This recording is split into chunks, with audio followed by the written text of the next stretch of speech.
today at 336-996-3737. Malo Chiropractic in Kernersville.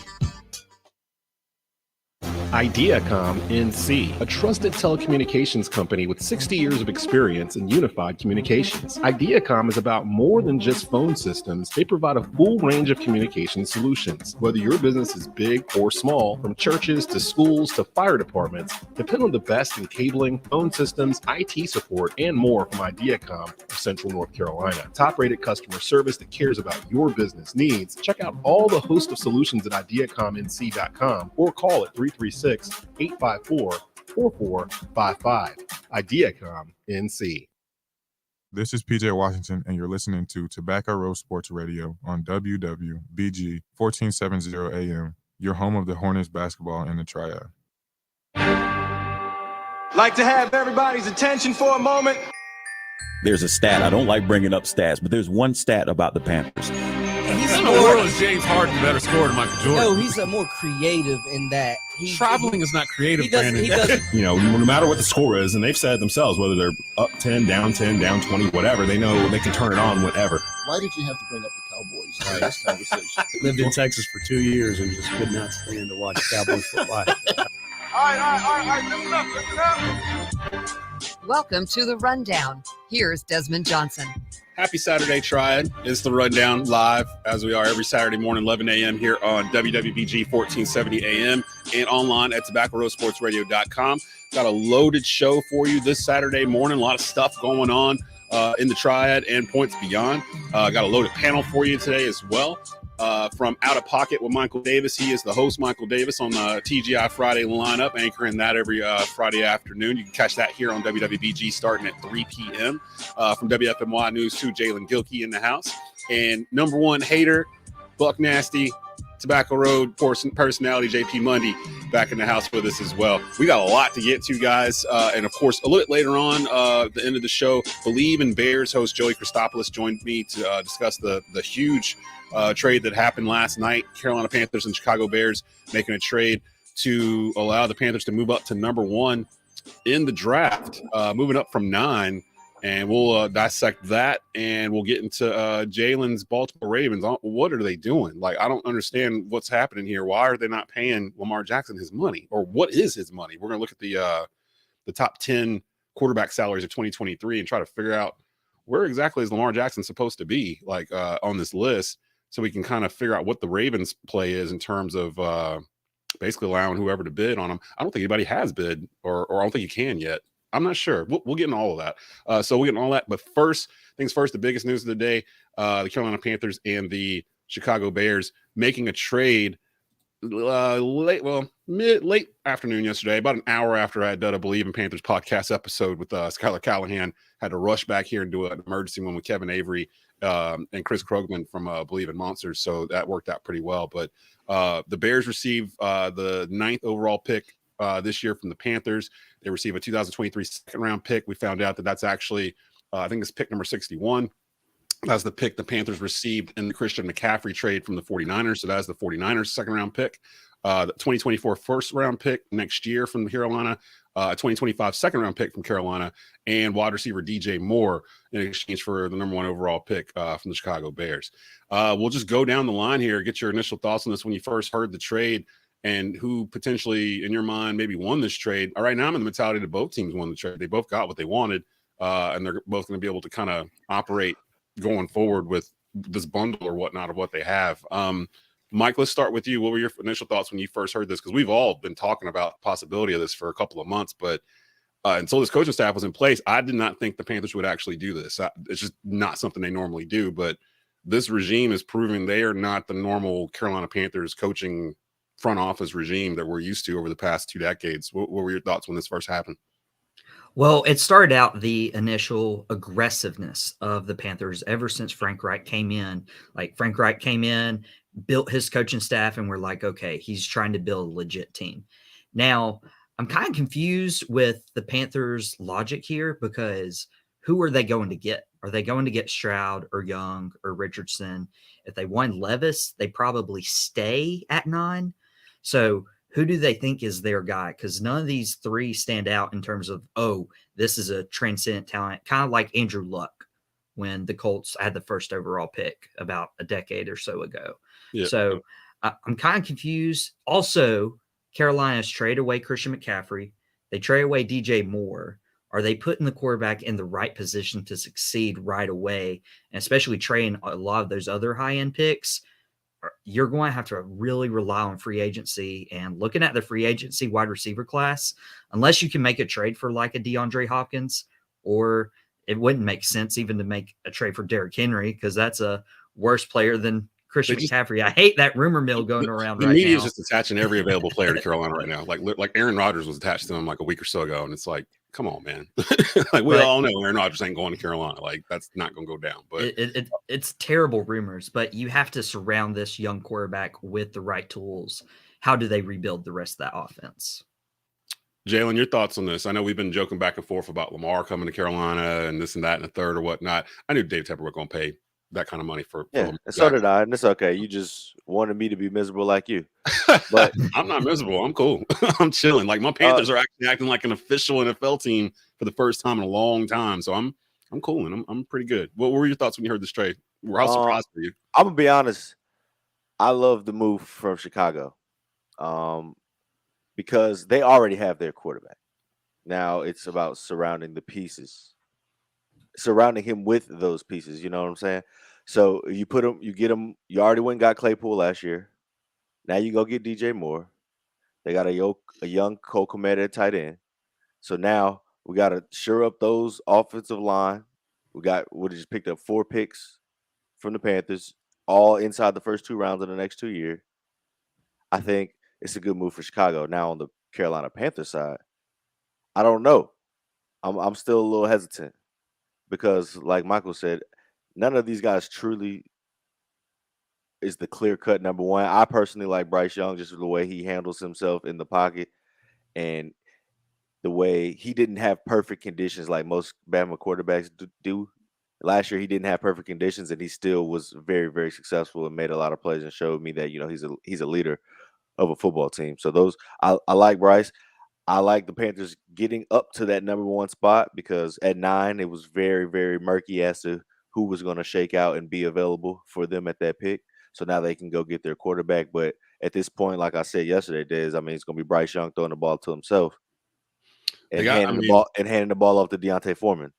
I did see that the Panthers are going to have like 150 something. Yeah, but what's the last big free agent that y'all were able to attract, really? At wide receiver?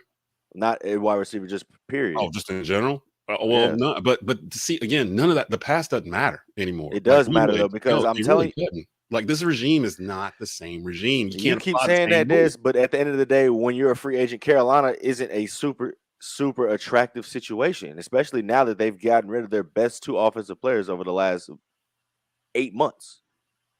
We don't know that yet.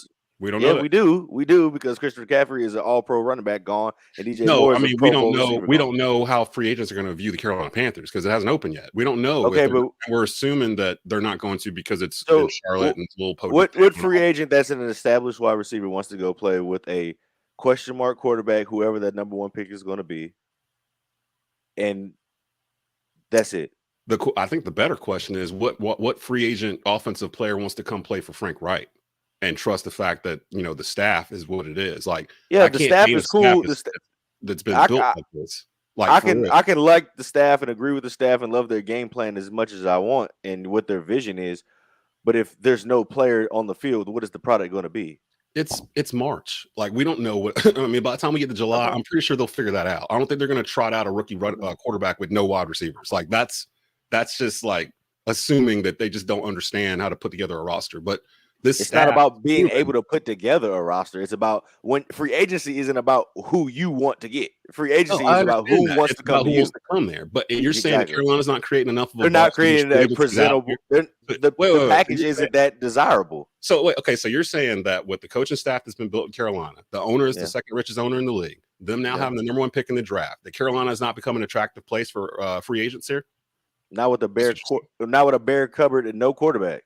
The most bare. So wait. It's bare. The cupboard is bare, Desmond. On right March now. 11th, yes. They don't have a top receiver. They traded off to get the quarterback they need. Okay, so what is going to change? What's going to change between? What is going to change about the cupboard between now and the beginning of free agency? The aggression of the Carolina Panthers staff. Like, I don't know what else they need to do to prove that they are not the same as before. Like, you're assuming people are not going to want to be attracted to I'm not saying it's not about being the same. It's about what we look at and what we see. If I open my cupboard and I got a box of crackers and that's it, but I want a turkey sandwich, you need to wait till the store opens. And that's what's going to happen because free agency hasn't started yet. Jaelen, you're acting like people are turning them away today. Like, they don't have the opportunity to do that yet. If that happens, I'll agree with you. Okay, these people were not wanting to come to Carolina. But you need to agree with with me, if they start landing free agents that you didn't think they were going to land because of what you're saying right here. You're basically saying they're not going to land anybody. There's nobody there. And I didn't say they won't land anybody. I just said the package isn't desirable right now. Go ahead, JP. Yeah.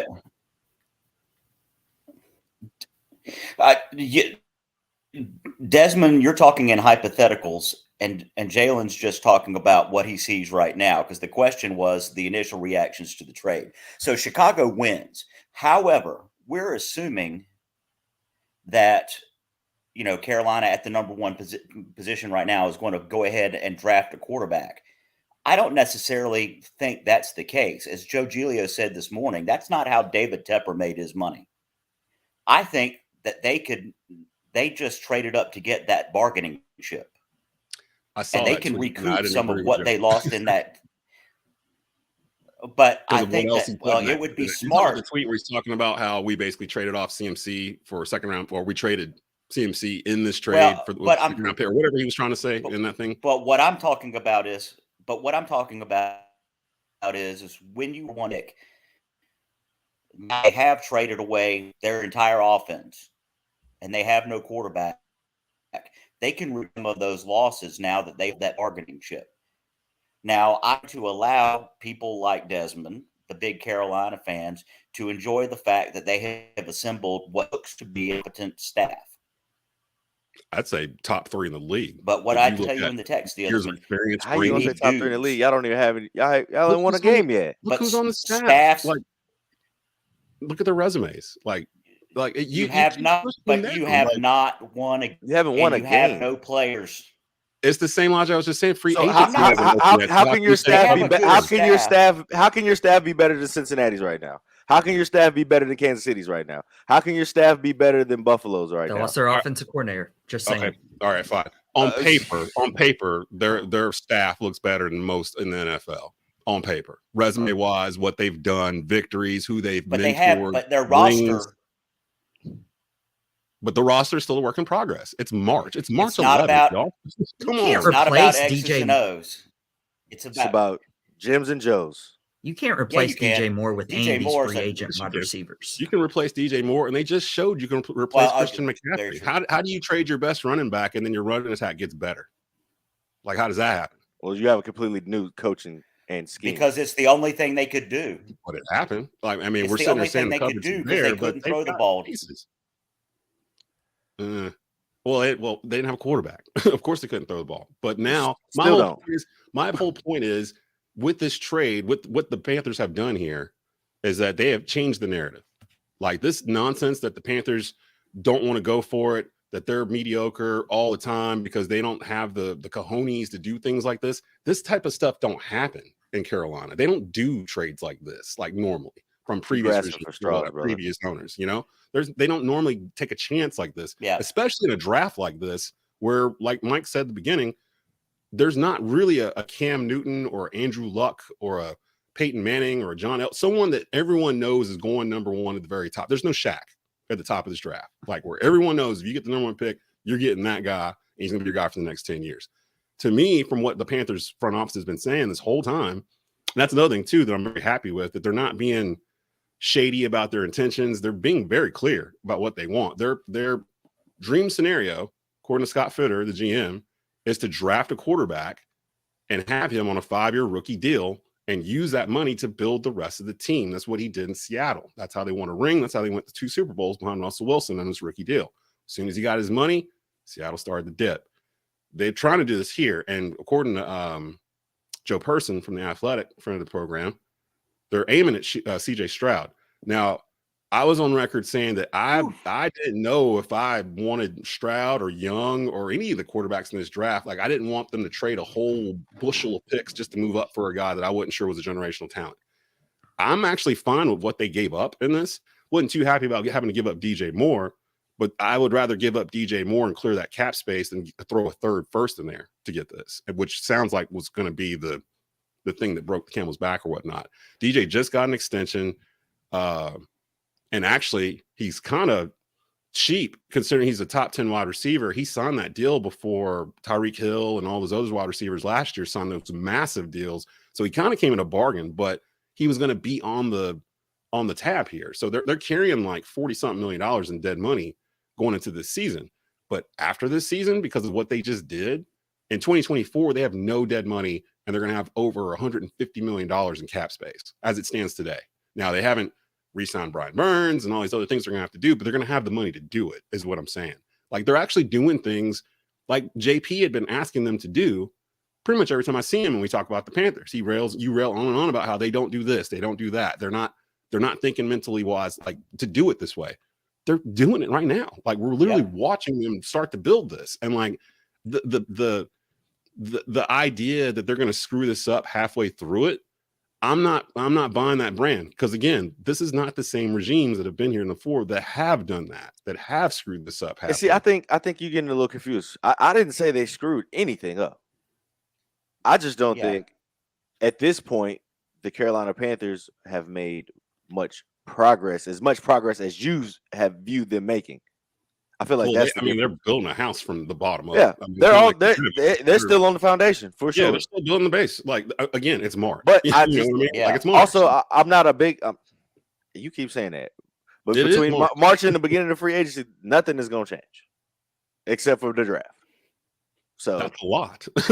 That's a lot right there, Jaelen. I mean, between now and the draft, free agency, but and there's still. But the draft is not. The draft is nothing but question marks. That's all it is. That's every year. I mean, that's what I'm saying. Yeah. So if there's not already a base and a foundation established, why do you think there's going to be boatloads of free agents, high-end free agents, not even boatloads, but maybe even 2 high-end free agents that want to come and be part of building the foundation when they could just be the roof to the completion of a project that's already been constructed? Well, that goes to the mentality of a player. Like, I mean, that could go in any sport. Like, okay, so but if I'm a free agent, right? If I'm a free agent, that means I'm at least in year 5 or 6 in my NFL career. Well, it just depends, but yeah, I mean, let's go with that. Most likely, 4, 5. Yeah, right. I'm coming off that first deal. I'm in year 5 or 6, so I only have maybe 4 more years if I have a great NFL career. Why do I want to spend it building with a project where at least 2 years is going to be getting the base, getting the foundation, and then start getting some support beams up? I do push back on that old notion that it takes 2, 3, 4 years to build an NFL franchise. That is not true anymore in the NFL. You can flip unless you draft. I mean, even give me a situation or an example that's not the case. That's happened. The Bengals. Yeah. Here recently, the Bengals flipped that in a year. They picked Joe Burrow first. It was Joe Burrow, and then they had to get Chase the next year. But he got hurt. They had to get Chase the next year. So Joe Burrow got hurt, and then it was the 3rd year that they got on. So second year of Burrow actually being the starting quarterback. Okay, but still, the second year split theirs in about a year. You just said it doesn't take 2 to 3 years. You just said that. Carolina just traded all their draft capital, so how are they going to build this team? No, they had 8 picks going into that trade. They just traded those trades. They just traded 4. They just traded 4 first and second round picks. Mm-hmm. And DJ Moore, your best player on offense. I don't know if he who is a better player on the Panthers roster than DJ Moore on offense. Offense? That's what I said. On offense, he's their best offensive player. After they traded Christian McCaffrey 6 months ago, DJ Moore was the next best player. You can't even name me a guy that you're 100% sure is going to start that's not on the offensive line. I'm not saying they're going to roll out the people they have right now, Jaelen, in August. Like, you keep coming at me like they're going to come out with the same roster they have on paper today. I'm saying that I'm happy with the aggression. I'm worried that they are. I trust they're going to build the roster. That's it. That's what I'm saying, JP. You're trusting they're not going to build the roster. Like you're because the only unknown. There's unknowns, right? Oh, go ahead, JP, Desmond. go ahead. What is your? Yeah. No, what I was going to say is historically, Desmond, this is not an organization that makes good organizational decisions. I agree with that. That's what I was saying at the beginning. This made a not the same regime. Few, go ahead. But historically, the group find that this is a different regime. There's been multiple GMs. There's been multiple coaches. There's been multiple regimes in Carolina. There's been a modicum of success during the Newton years. But the problem is that they seem to always screw up key personnel or group management decisions. And what it appears, and I don't want to put words in Jalen's mouth, but right now, if you draft whatever quarterback that you want in April and maybe add a free agent or two, you're going to look like Panning's first year with the Indianapolis Colts, where he set the record for most interceptions in the season and won one game. Now, you're going to be throwing a rookie quarterback to the dogs because they have a much better defense. They're not going to be that horrible like the Colts were back then. Their offense is thought about when they drafted Peyton Manning. Like this isn't. Yep. No, I'm not going to entertain that. Just no. And to everyone on this point, panel I do today agree. Could actually as it stands today, the roster as it stands today, yes, they don't have this, they don't have that. I'm not arguing that. That's pretty apparent. That's pretty clear. They just traded off their number one wide receiver, but they're moving chess pieces around to make this roster the way they want. All I'm saying is, as a Panther fan, I'm willing to trust what they are doing right now based off of what they've done to date. That's it. I'm not saying that they're a playoff team because of the roster they have. I'm not saying they're going to magically build a number one wide receiver off of who's on the roster today. I'm saying that I trust the front office to continue doing what they're doing. And normally, with a regime in the past, if they did a move like this, I would not trust it. I was on this show basically saying I did not want them to trade up to number one when Steve Wilks was the candidate to be the front runner for this, because I did not want them to do that and then have whoever they picked at one under Steve Wilks. It didn't seem like a good fit. He's not an offensive guy. They need a quarterback. But now that they've got Frank Wright at head coach, Josh McCown at quarterback coach, the young the guy from the Rams is the offensive coordinator now, Jim Caldwell is senior offensive advisor. Like there's so much knowledge in that building now that's not been there before. That's all I'm saying. That stuff is there now. So I have to give them the benefit of the doubt and allow them to mess up. It sounds like y'all are assuming they will mess up because of what they've done before. No. See, that's not them. I feel like that's not my point. I think you're kind of stuck on that. My point isn't about what the Panthers have done so far, because when we got to having this initial conversation, the question was, what pieces can they bring in and add that is going to, or who won the trade? Exactly. Yeah. And who won the trade, right? So Chicago. I like everything Chicago did, right? Because they got all the assets. They got the player and the assets. So they needed a one for Justin Fields. They got some picks.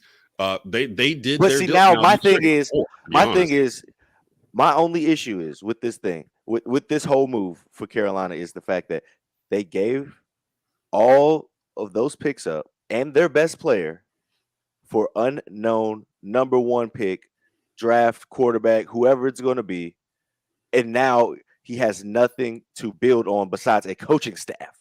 He has nothing to grow with besides a coaching staff. You know what I'm saying? As football is the ultimate team game, you have to have players. The cup's not barren though, Jaelen. Like you act as if they were already the number one pick going into the draft, like that they were the worst team in the NFL. No, like I'm not. They still on offense, on the offensive side of the ball, they have nothing. They have a top 10 offensive line, and they have a top 10 rushing attack. Yeah. Okay. See, I knew when I had JP and Jaelen on. Well, see, but check this out though, because at the skill position, Des, what do they have now that they've traded DJ Moore? Nothing. You still have yet to name me a player. Exactly. But that admitted he had nothing. So that means nothing though, Jaelen. Right now, it's March. I keep saying this. It's March. We haven't had the draft yet. I find it interesting that you keep saying that. It means nothing. That you have right now. No players on the team. If they're going to play next, y'all gonna have four rookies that come in and just take over the offense. That's just what it's going to be. Probably third-round picks or later too. Exactly. You just traded away your first and second. Let's just ignore David Tepper and his $17 billion, and that he's not going to want to spend money on players. He did this. He put his toe in the water, but he's free agency it's not an auction. Free agency isn't an auction. It's about the player's choice and their decision as to where they want to go and where they see themselves fitting in best and where they can be the biggest asset. There's no answer to this because free agency hasn't opened yet. So why don't we see? We'll put a pin in this and come back when free agency opens, and we'll see who Carolina signs. And if Carolina starts signing folks, and watch this. I'm gonna segue into our next topic. Oh, we about to go to break. We got to go break. Yeah. Because every time y'all on here, I'll just go like 45 minutes all the way through to the top of the hour, and I'm like, I didn't run any spots. So hey, we gotta run some spots. We'll be getting all for the refunds. Go what, JP? What are you about to say? Hope thing. Oh, you want to talk about hope? The next segment we're about to get into. Drive a man in. I'm trying you. We'll drive a man insane. My Carolina Tar Heels have driven me off of a cliff this year. Congratulations to the Duke Blue Devils making it to the ACC tournament final tonight. No congratulations yet. Against the mudslingers known as the Virginia Cavaliers. We'll talk a little bit about that. And why did I just get a notification on my Twitter account that Pete Nance just landed an NIL deal with Oreos? Like, why am I getting that's a perfect fit. He's not a college player anymore. Like they're not. I think they're done. I don't even think they're going to play anymore. I think they're going to decline the NIT bid if they even get that. I don't know. We're going to take a break, come back, talk about the ACC tournament, and I wanted to talk while I got JP and Jaelen here. I wanted to talk about. I read an article from Andrew Carter this morning about the ACC tournament and the decline of sports print media in the area, just print media in general. JP and I have both worked for print media in the Triad. Jaelen currently works for a media company in the Triad, and you've been at the ACC tournament this week. So I wanted to talk a little bit about that and what it means to sports coverage in the Triad going forward. We'll be back in a bit. You're listening to The Rundown, WWBG 1470 AM and TobaccoRoadSportsRadio.com. You're listening to The Rundown with Desmond Johnson. You deserve to get good service and great rates. At State Farm, we get it. And we're here to help because with every State Farm policy, you get good neighbor service and you get surprisingly great rates. So what are you waiting for? Get going and talk to a local State Farm agent about your surprisingly great rates today. Like a good neighbor, State Farm is there. Individual premiums will vary by customer. All applicants subject to State Farm underwriting requirements. When you want the real deal, call State Farm agent Susanna Nunn in Kernersville today. Are you concerned that if you passed away today, that your family will be left in a financial bind? Are you concerned that your nest egg is quickly eroding in the stock market? Do you want life insurance but confused about how to get it and if you would qualify? That's where I come in. My name is Terry Edwards with Secure Financial Partners, and I've been helping families over the last 20 years ensure the things that matter most: your life, your health, and your wealth. Give me a call today, Terry Edwards, 336-416-8327. Again, that's 336-416-8327. Your legacy is worth the call.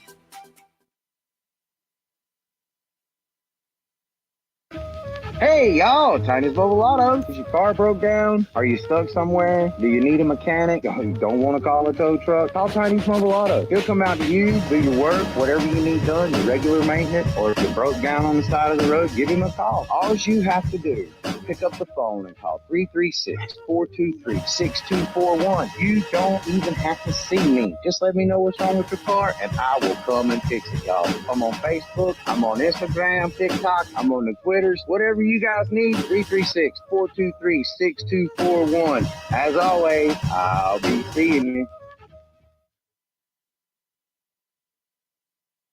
Looking to tailgate this summer? Stop by One Stop on the way. One Stop number 6, located just 1 mile west of East Forsyth at 2748 West Mountain Street in Kernersville. One Stop serves fresh fried chicken and our famous taters 7 days a week from 6 a.m. to 10 p.m. Feeding a crowd? Get 16 pieces of chicken and sides for just $27.99. Craving wings? Come try our new spicy breaded wings. Get a 5-wing meal with 6 taters and a roll for just $7.39. Now in regular hot ranch or spicy. One Stop number 6, 2748 West Mountain Street in Kernersville. This is Sam Farber, radio play-by-play broadcaster for your Charlotte Hornets, and you're listening to The Rundown with Desmond Johnson on Tobacco Road Sports Radio on WWBG 1470 AM.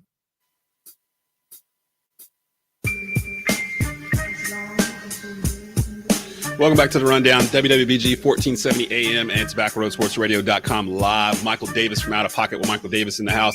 Jaelen Gilkey from WFMY News 2 in the house. And Tobacco Road Sports Radio personality JP Mundy in the house. If you missed it, we just talked about the Panthers-Bears trade. You can catch that on youtube.com/at Tobacco Road Sports Radio. If you did not catch that, the podcast will be out a little bit later on. Bleav in Bears host Joey Christopolous will join me around 11:45-ish to talk about that trade a little bit more in depth from the Bears side as well. The ACC tournament is in Greensboro. I got a chance to poke my head in there Tuesday to pick up my media pass. I haven't decided yet if I'm going to go tonight. JP, you going tonight? You're not going at all, or what's the deal? I think he's muted. Yeah, Are you going down there tonight? I think I'm a meal from some issues with. Well, okay then. We can't. JP, yeah. you better turn your spectrum up, buddy. Yeah, something's going on. You need that higher package. It's like the connection between the UNC team, you know?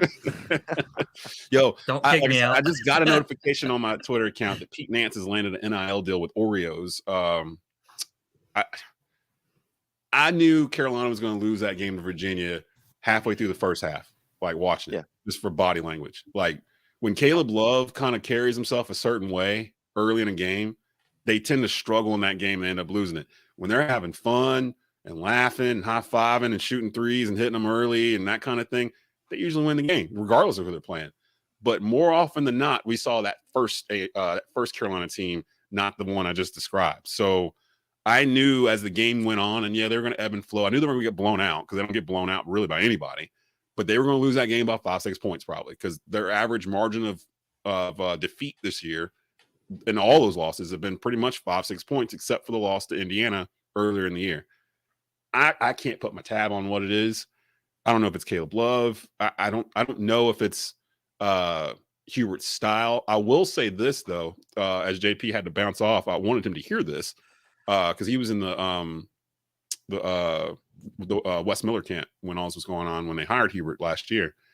Hubert, that was your mulligan. That was your mulligan year. It should have been your first year, but then you flipped it and took him to the Final Four and then beat Duke in the Final Four on top of it. And kind of sent K into retirement, with loss to his rival. So you kind of got a pass for a lot of stuff earlier on. But for me, all right, fine. I'm willing to take last year for this year. That's fine.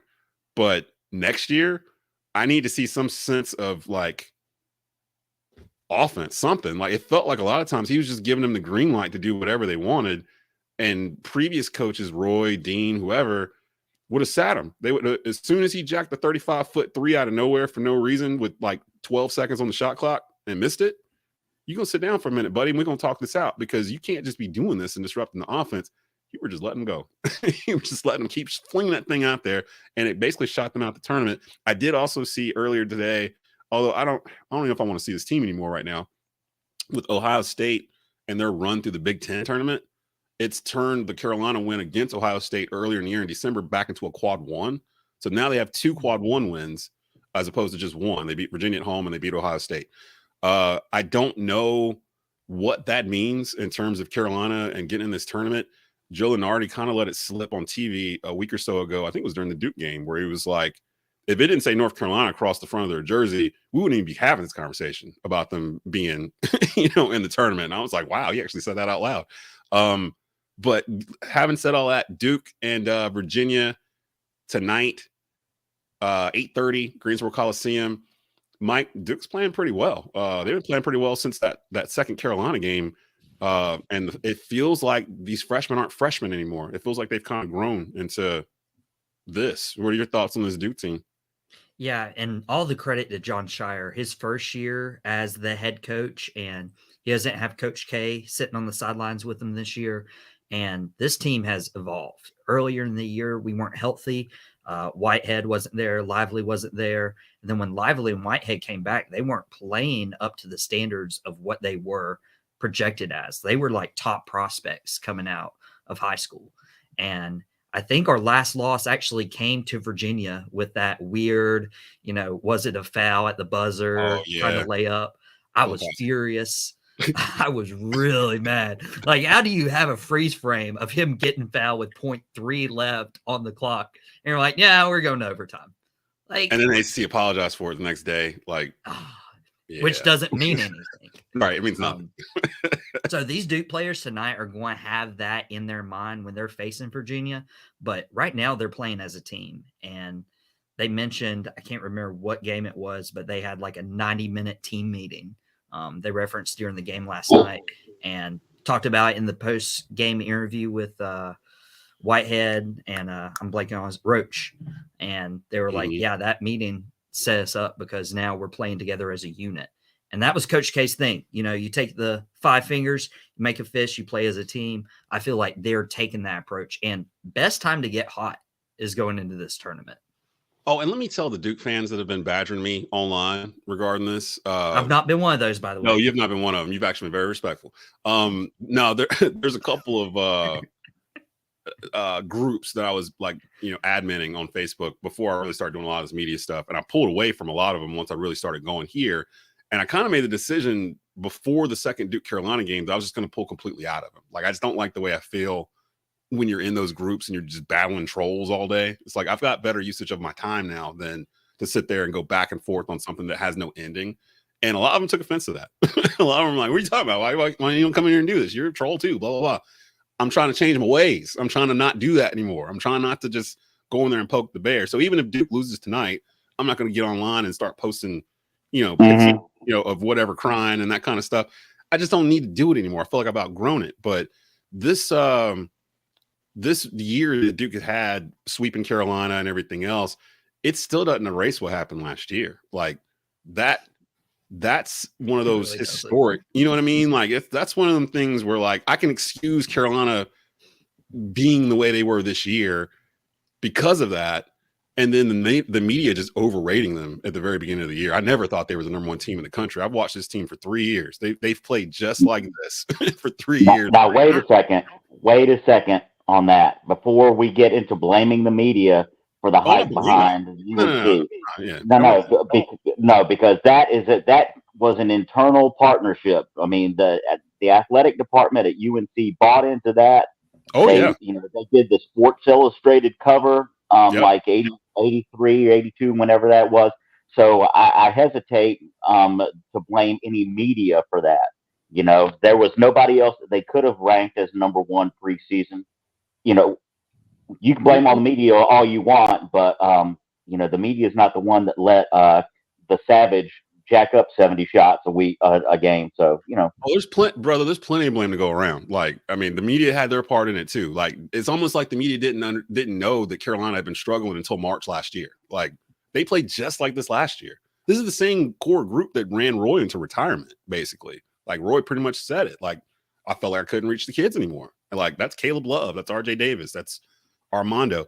Plus, I do think that Hubert's in a weird gray area right now where, because of COVID and these kids have an extra year and staying a little bit longer, he's still dealing with Roy's kids. Like, these are Roy's recruits.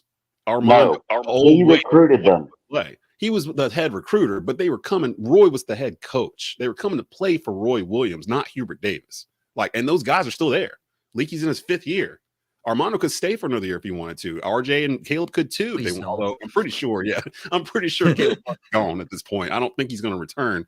I don't know where he's going, but just the way that the fan base has acted towards him and just everything that's happened this year and all the extra weight that was put on them, partly by their own athletic department, to JP's point, and the media. There were other teams that they could have put at number 1, but Carolina was the sexy pick. They just beat Duke in the Final Four. They were up on Kansas by 16 in the second half of the national championship. Like, Hubert was first-year head coach. It's a sexy story.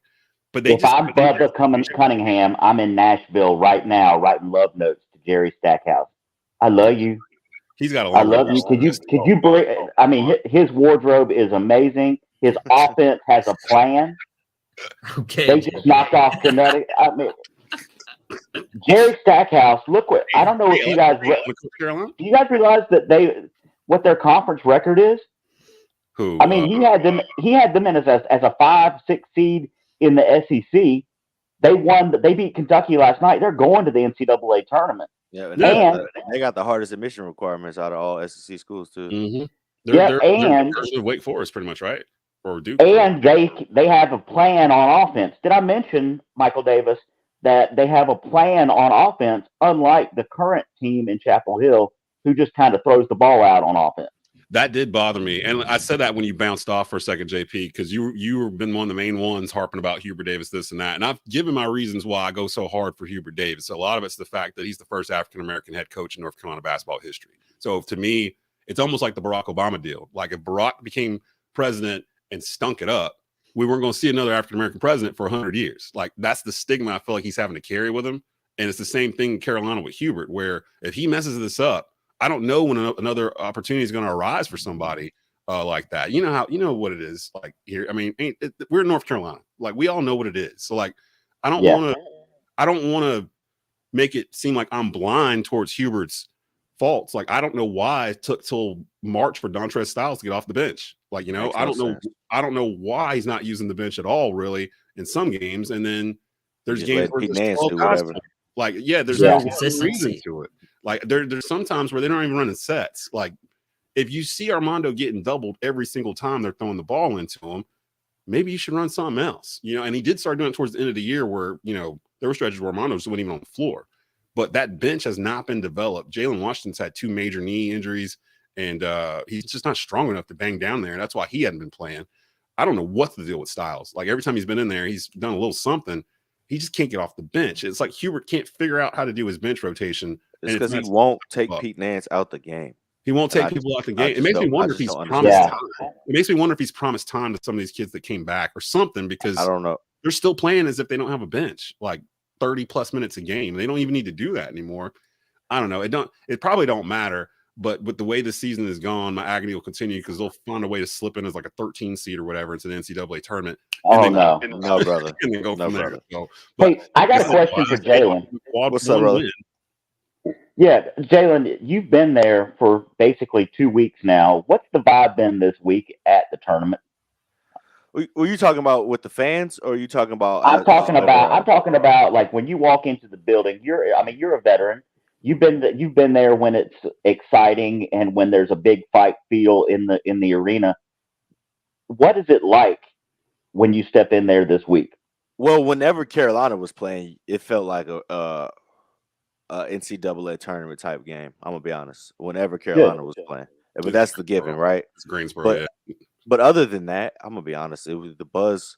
It felt like everybody was nervous, right? Yeah. Whether that be the press, whether that be the fans, even some of the players. Like everybody seems nervous because they don't know what the future of this tournament holds here. Yep. And I feel like everybody kind of is looking at this like this could be the last one, and no one's really sure. And so it's people are enjoying themselves. Absolutely, I think so as well. People are enjoying themselves, but it seems like people are really they're taking everything in. They're sitting, and it's just, wow. Is this something we're gonna get in this venue again? Is this gonna be the last ACC tournament that reminds me of my childhood? Because you know how most people have been here from around the area, or even in just ACC country. They've been coming to ACC tournaments since they were little, at least 3-4 times. And I think a lot of people were just. I met a guy who this was his first and second time ever seeing Carolina play. He was a huge Carolina fan. He's from North Virginia, and he came and was like, I don't know if this is going to be something I'll be able to experience again, but I know this is his first time at the ACC tournament. He said he wanted his first time to be where it all kicked off at. So I thought that was pretty cool. This, it's crazy too, because they put a graphic up during the Carolina-Virginia game. I hadn't even really thought about it, but just through the course of this week too, we've lost so much experience on the coaching side in the ACC. Mike Bray's last game at Notre Dame, Jim Boeheim basically being ushered out the building by Syracuse, because I can't even say it's a voluntary retirement. Way to retire. It didn't seem like a retirement. He was not ready to go. But then on the other hand, it sounded like he didn't want to stay either. Like, I don't know. He threw out a lot of conflicting signals. But y'all realize the most accomplished coach in the ACC as it stands today is Tony Bennett at Virginia. Yeah, and he's absolutely. the only coach that has a national championship right now. Like, we went from having Roy Williams, Coach K, Rick Pitino, man, like all these coaches, like Leonard Hamilton's in his 70s. Larry Nega's in his 70s. They're about to go too. They're about to leave. Yeah. Although Leonard Hamilton looks like he doesn't age. He looks like a vampire. He doesn't, man. He looks like the same age as when I was in middle school. Yeah. So I don't know. He's like 76 or something nuts. So I don't know, man. I feel like I was reading that article from Andrew Carter. If you haven't had a chance, go get it. It's in the Raleigh News and Observer today. Excellent work. And he's just kind of talking about this. I'm actually going to bump Joey to a special Panther Bears something or other that I'll put together a little bit later on so we can stay with this, because I wanted to get to this. He was talking to Ed Harden, and I heard Ed's interview on The Drive with Josh Graham earlier in the week. And I love Ed to death. I've had him on a bunch of times. He's always been very gracious, and I love the ones that have been around for decades and are just wealth of just sports knowledge. And Ed Harden is kind of like when you're in this industry, in this area, you hear the name Ed Harden, you're like, you kind of know, okay, that's the pinnacle. And when he was describing when his editor had to call him and be like, I never even thought I would have to ever make this call, but they've made some changes and they're letting you go. It immediately took me back. I used to work for the Winston-Salem Journal. I was a digital sales manager back in 2016 and got laid off in a similar fashion. And a lot of it had to do with, at the time it was BH Media, Berkshire Hathaway, that owned it. They sold it to Lee Enterprises, and Lee is known to gut out newsrooms basically to keep a dollar in their pocket. And to see what's happened to the Journal and the News and Record since I left in 2016, that was just 7 years ago, and they were already you could see the signs then. But the newsroom now, literally, I mean, JP, you could have talked to this because you've written for them.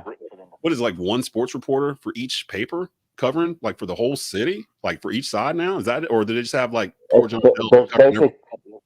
it's basically Dell and the new guy, and I'll forgive you. I'm sorry, I forgot his name. I know he's covering. I hope he's covering state championships today. But when I was there for a while, I was Joe Serrera's part-time reporter, as well as doing weekly features for the Journal, freelance. But that staff at one time, the Greensboro News and Record boasted Ed Harden as a columnist. Mm-hmm. Then you had Jeff Mills, who was on the A&T beat, who was just a phenomenal writer. He also did the Grasshoppers because he's a baseball encyclopedia.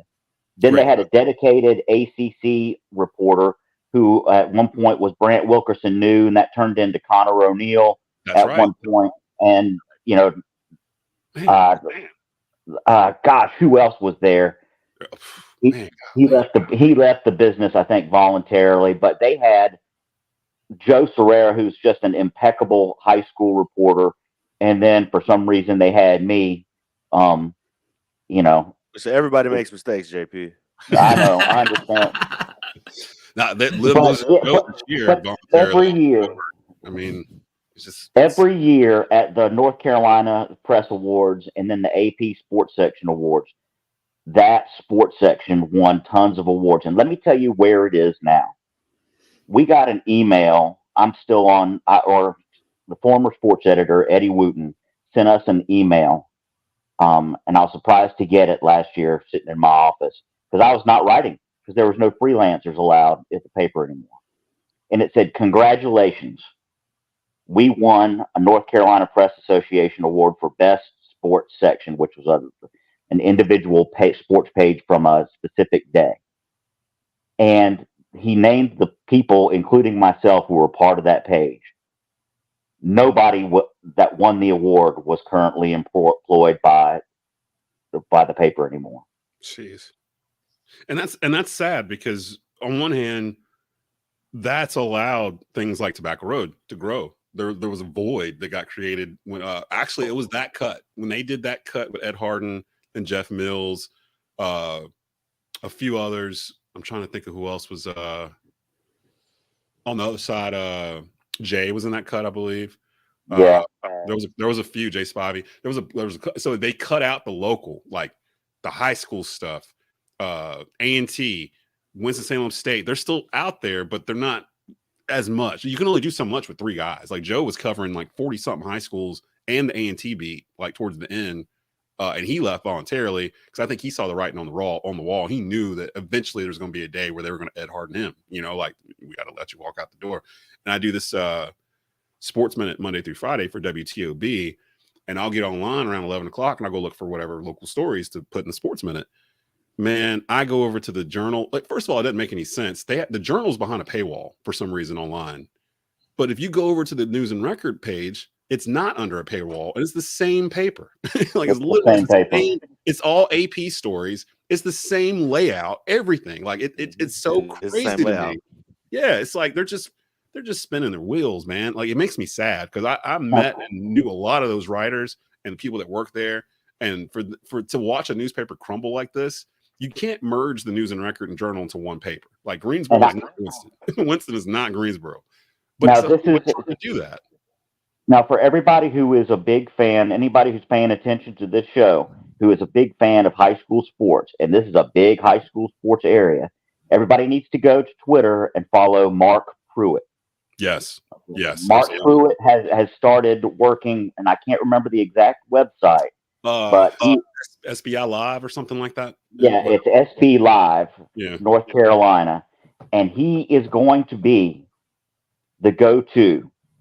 I think Mark Pruitt's been hovering around the Journal and News and Record, and the Lord knows everything. Clemens Courier, and he is a fantastic storyteller. But when I saw him last, or when I talked to him last, he was on his way today to go watch the state championships in Raleigh. He is going to be there to supplement the local coverage, and I encourage everybody to follow him.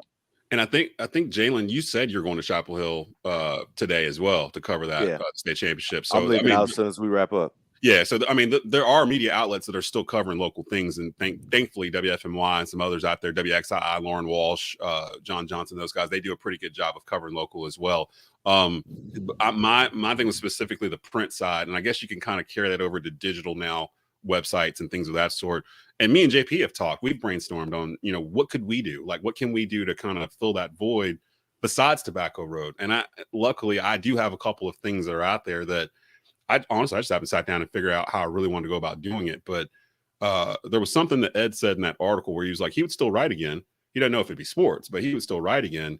That kind of got the wheels turning with me to kind of figure something out. So just keep an eye out. Maybe by the fall, I might have something going on that's outside of Tobacco Road that kind of fills that void in the area for print journalism, and, AP stories or whatever. Go ahead, JP. Desmond, to that point, we also, what we used to boast as far as writers in this area, and there's still a lot of great writers in North Carolina. Oh, yeah. The Triad specifically right now boasts probably 4 of the best TV journalists and photojournalists in the state, bar none.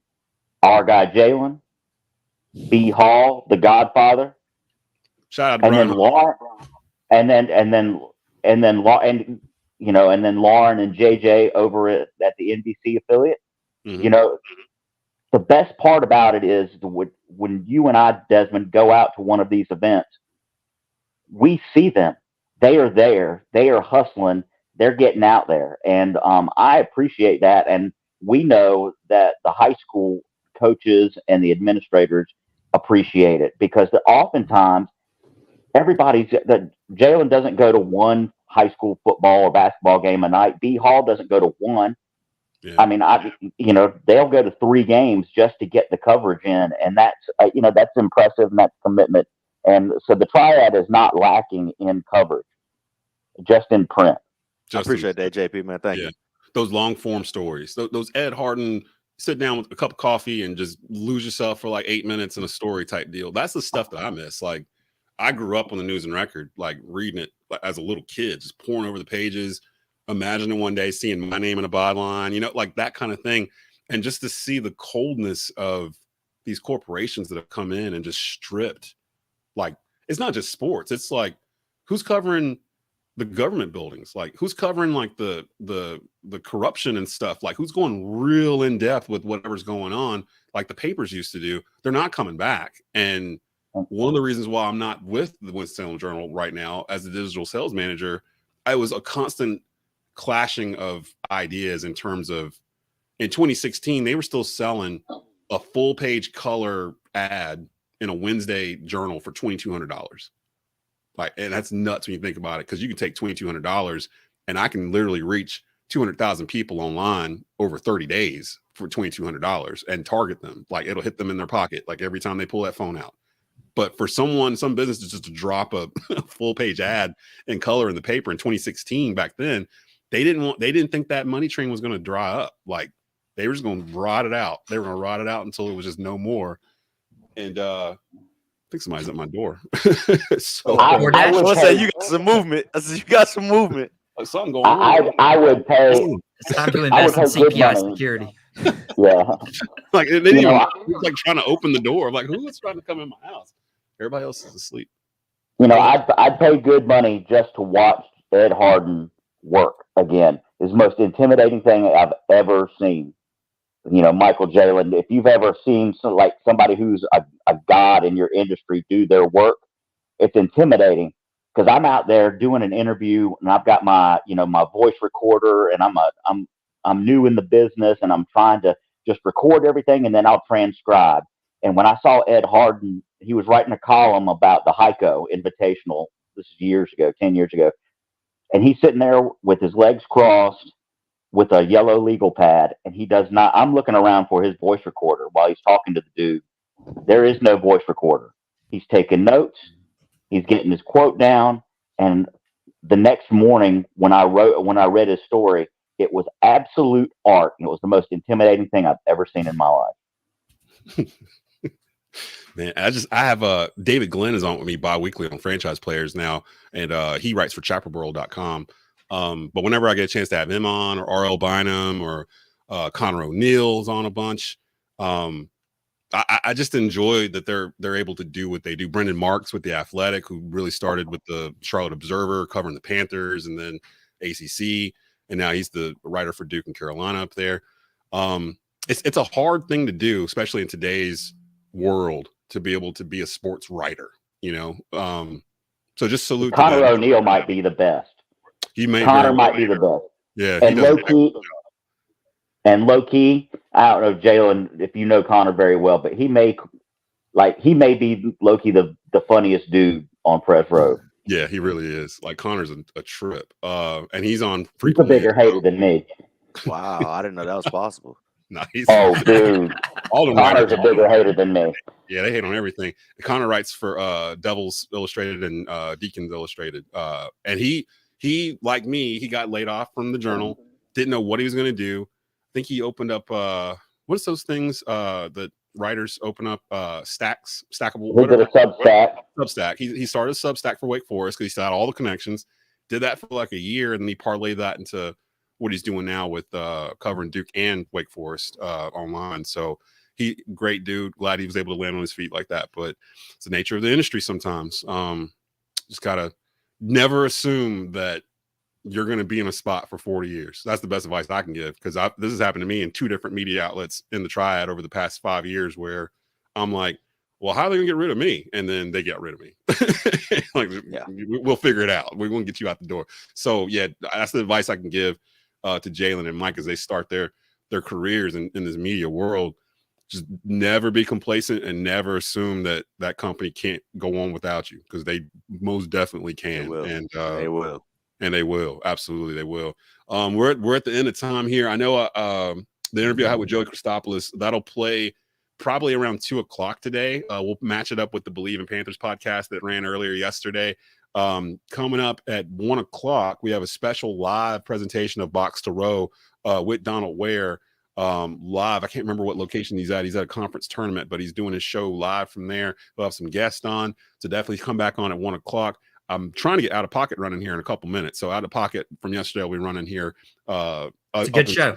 It's a very good biased, show. Check it out. Check it Listen to Michael's show.